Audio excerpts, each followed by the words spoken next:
पशु चिकित्सा संघ आगरा के अध्यक्ष मनोज कुमार प्रमुख सचिव पशुधन के रविंद्र नायक के ऊपर भ्रष्टाचार के आरोपी को संरक्षण देने का आरोप लगाते हुए कहा, डॉक्टर नीरज गुप्ता और डॉक्टर संजय चतुर्वेदी भ्रष्टाचार और गौकशी को बढ़ावा देने के आरोपी हैं। वहीं डॉक्टर संजय चतुर्वेदी को प्रमुख सचिव पशुधन ने कार्रवाई की बजाय उन्हें प्रमोशन दे दिया है, जबकि डॉक्टर संजय चतुर्वेदी ने SIT की जाँच में दोषी पाए गए, उसके बाद भी उन्हें क्लीन चिट दे दी गयी। मनोज कुमार ने पूरे मामले की उच्च स्तरीय जाँच की मांग करते हुए कहा कि संजय चतुर्वेदी के प्रमोशन पर रोक लगे और उनके खिलाफ गौकशी जालसाजी की धाराओं में मुकदमा दर्ज कर जेल भेजा जाए। दूसरी तरफ वेटरनरी डॉक्टर्स वेलफेयर सोसाइटी के मुख्यमंत्री और मुख्य सचिव उत्तर प्रदेश शासन को पत्र भेजकर कार्रवाई की मांग की है।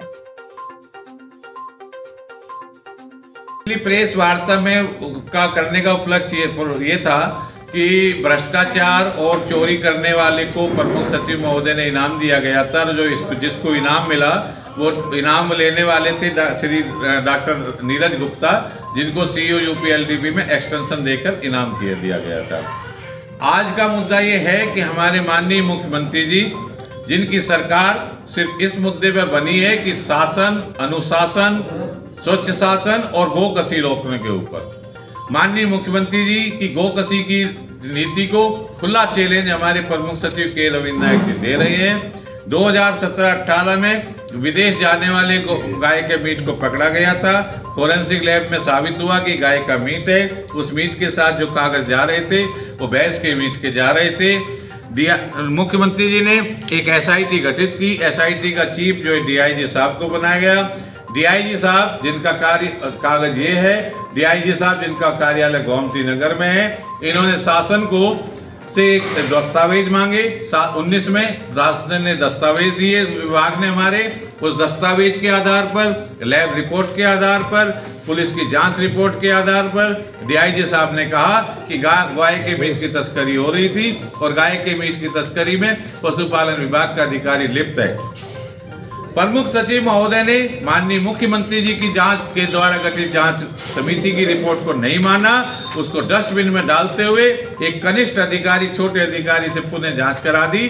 जबकि नियम ये है कि यदि जांच रिपोर्ट से कोई अधिकारी सहमत नहीं है तो उससे बड़े जांच अधिकारी को जांच रिपोर्ट बनाया जाएगा, जांच इंक्वायरी या CBI को दी जाएगी। इन्होंने DIG लेवल के IPS की जांच रिपोर्ट को ना करके एक छोटे से अधिकारी को, जिला स्तरीय अधिकारी को पशुपालन विभाग के उसको जांच समिति का अध्यक्ष बनाया। उस जांच समिति के अध्यक्ष ने लिखा कि मीट गाय का था, फोरेंसिक लैब में मीट गाय का था, लेकिन इन्होंने गाय का मीट को भैंस का मीट लिखा। ये काम इन अधिकारी ने कर्तव्यों का पालन किया है, यानी कि गाय के मीट को भैंस का मीट लिखना कर्तव्य का पालन है।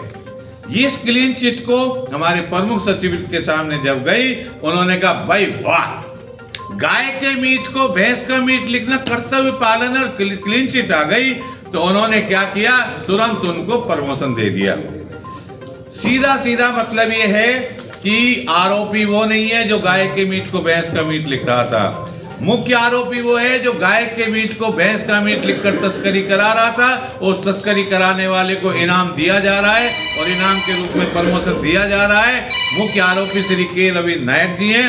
हमारा माननीय मुख्यमंत्री से निवेदन है कि श्री के रविंद्र नायक जी के खिलाफ गोवध अधिनियम में मुकदमा पंजीकृत कर इन्हें जेल में डाला जाए और यदि माननीय मुख्यमंत्री जी ऐसा नहीं करते हैं तो माननीय मुख्यमंत्री जी, इतने सारे डॉक्यूमेंट्री एविडेंस होने के बावजूद भी यदि कोई प्रमुख सचिव के पद पर बना रहता है तो माननीय मुख्यमंत्री जी कृपया ये ना कहें कि पशुपालन विभाग के अधिकारियों गोकशी रोको।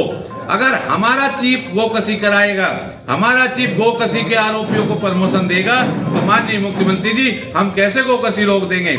यदि पुलिस का DIG लेवल का अधिकारी गोकशी रोकने के लिए जांच रिपोर्ट देगा तो पुलिस का एक सब इंस्पेक्टर कैसे गोकशी रोक देगा। माननीय मुख्यमंत्री जी कृपया बताएं।